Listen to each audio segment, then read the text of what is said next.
فنڈر پادری 1850 کے قریب آیا اور اتنا زبردست پڑھا لکھا تھا کہ اس نے تو آگ لگا دی ہندوستان. دھڑا دھڑ لوگ عیسائیت کی طرف مائل ہونے لگے.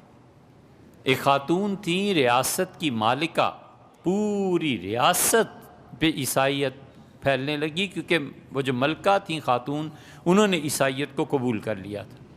پھر ان کی گوروں کے یہاں شادی بھی ہو گئی تھی. اس ساری صورتحال کو دیکھ کر مسلمان سخت پریشان تھے، اس لیے کہ تورات اور انجیل کے پڑھے لکھے کم تھے. حضرت شاہ عبدالعزیز صاحب رحمۃ اللہ علیہ کو اس کا بروقت احساس ہو گیا تھا، اور شاہ عبدالعزیز صاحب رحمۃ اللہ علیہ محدث دہلوی اپنے بچوں کو قرآن بعد میں پڑھاتے تھے، بائبل پہلے پڑھاتے تھے. وہ کہتے بچوں پہلے بائبل پڑھو تاکہ تم مذہب کی دنیا میں جب جاؤ تو تمہارا واسطہ عیسائیوں سے پڑے گا، تو پہلے جھوٹ کو پڑھ لو پھر ہم تمہیں قرآن پڑھائیں گے ترجمے سے. تو یہ ان کے خاندان میں تھا. لیکن مسئلہ یہ تھا کہ گورے انگلش اور یہاں پر کوئی نہیں، بہت تھوڑے لوگ تھے، انگلش کون پڑھتا تھا. تو پادری بکثرت اور جگہ جگہ کھڑے ہوتے تھے، حکومت انہیں پولیس وغیرہ دیتی تھی، اور حتیٰ کہ وہ دیوبند جو مدرسہ ہے اس کے چوک میں کھڑے ہو کر وہ عیسائیت کے حق میں تقریر کرتے تھے، اور اسلام میں وہ 2-3 مسائل کو بنیادی طور پر چھیڑتے تھے. ایک اللہ کی توحید کو، وحدانیت کو، اس کے مقابلے میں تثلیث ثابت کرتے تھے. ایک اس بات کو چھیڑتے تھے کہ تم لوگ مارتے رہے ہو لوگوں کو ہمیشہ، تو خون سے تم لوگوں نے اپنے اقتدار قائم کیے ہیں، اور اس کے مقابلے میں بتاتے تھے کہ ہم نے دنیا میں کتنے اچھے کام کیے ہیں، عیسائیت کو قبول کرنا چاہیے. اور تیسری بات، حضرت رسالت پناہ صلی اللہ علیہ وسلم کی ازدواجی زندگی پر اعتراض تھے، اور اس کے مقابلے میں وہ بتاتے تھے کہ انبیاء علیہ السلام وہی تھے جو شادی نہیں کرتے تھے. ان 3-4 مسائل پہ ہی عام طور پہ گفتگو ہوتی تھی، اور مسلمان عاجز آئے ہوئے تھے. اللہ کی شان، ایک لڑکے کو اللہ نے ہدایت دی اور اس نے میڈیکل پڑھا، ڈاکٹر بن گیا. ڈاکٹر بننے کے بعد وہ یورپ چلا گیا. اس نے جب سارے حالات کو دیکھا تو شدید بے چین ہوا. اس نے کہا ڈاکٹری میری اور مریضوں کا علاج کرنا گیا بہاڑ میں، یہ تو مسلمان عیسائی ہو رہے ہیں، یہ اس شریعت اسلام کا کیا بنے گا. وہ انگلش تو پڑھا لکھا تھا ہی. اس کی ملاقات ہو گئی مولانا رحمۃ اللہ کیرانوی رحمۃ اللہ علیہ سے. مولانا رحمۃ اللہ کے سامنے وہ کتابیں رکھتا تھا اور حضرت سے پوچھتا تھا کہ حضرت یہ بائبل میں لکھا ہے، اسلام کیا کہتا ہے. ہوتے ہوتے اس نے اتنی مہارت حاصل کر لی کہ آگرے کے تھے یہ، مولانا رحمۃ اللہ کیرانوی بھی وہاں تشریف لے جاتے تھے، وہ کیرانہ چلا جاتا تھا. بہرحال قصہ مختصر یہ کہ فنڈر پادری جو تھا، اس کی جو شامت آئی تو ایک فرینچ پادری بھی اس کے ساتھ تھا.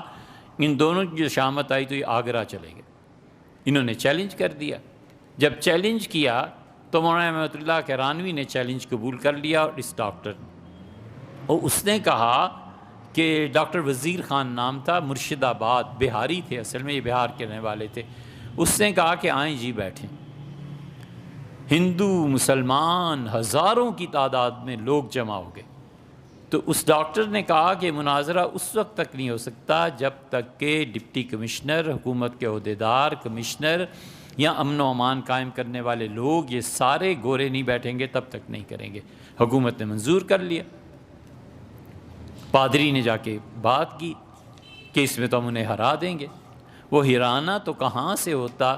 انہوں نے مسئلہ جس پہ بات شروع کی، انہوں نے کہا جی بائبل جو ہے یہ پوری اللہ کی کتاب نہیں ہے، اللہ کا کلام نہیں ہے. انہوں نے کہا یہ اللہ کا کلام، اس کا اگر اللہ کا کلام ہوتا تو اس میں ایک آیت اور دوسری آیت آپس میں ٹکراتی نہیں. اس نے کہا ٹکراتی کہاں.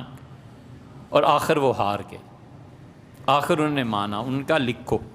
مولانا رحمۃ اللہ کیرانوی نے اور ڈاکٹر وزیر خان، اللہ تعالیٰ ٹھنڈی رکھے ان کی قبروں کو، انہوں نے اس لیول پہ پہنچ کے جب ڈاکٹر کہاں ملتے تھے اپنی نوکری سب کچھ چھوڑ کے اسلام کو تقویت دی اور مناظرہ جیت دیا. اس معنی میں کہ ان کا لکھو کہ تورات میں تحریف ہوئی.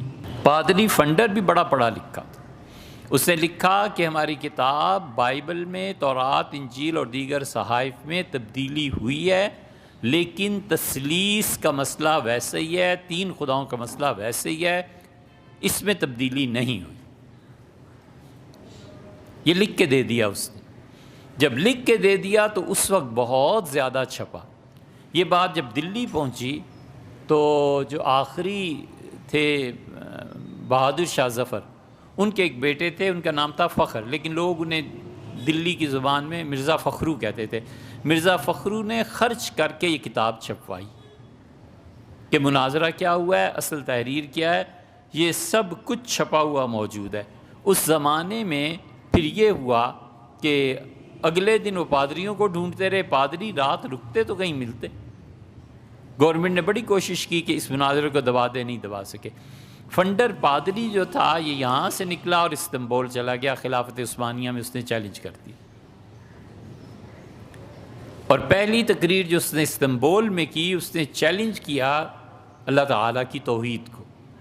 خلیفۃ المسلمین پریشان، تو انہوں نے مکہ مکرمہ میں گورنر کو خط لکھا کہ کوئی آدمی بھیجو، یہ فنڈر پادری اور اس کے ساتھ وہ دوسرا ایٹمس کیا اس کا نام تھا فرینچ کا، اور انہوں نے جان مصیبت میں کر دی ہے اور لوگ اس کی تقریریں سنتے ہیں، ہم منع بھی نہیں کر سکتے، بادشاہت کا وقار جاتا رہتا ہے، اور اگر ان کو کھلی چھٹی دیں تو عیسائیت ثابت ہوتی.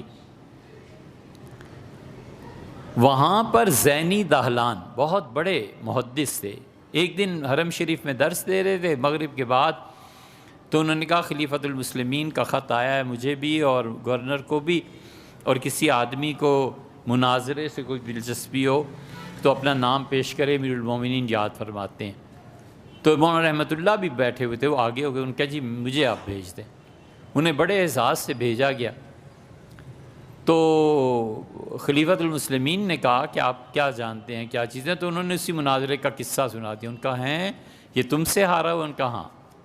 تو انہوں نے کہا اگلے ہفتے یہ مناظرہ ہوگا اور استنبول میں ہر مسجد میں جب اعلان ہوا، فنڈر پادری نے پوچھا کہ کون آ رہا ہے، تو وہ کہا گیا کہ جس سے پٹائی تمہاری ہوئی ہے نا ہندوستان میں وہی آ رہا ہے. راتوں رات بھاگ گیا،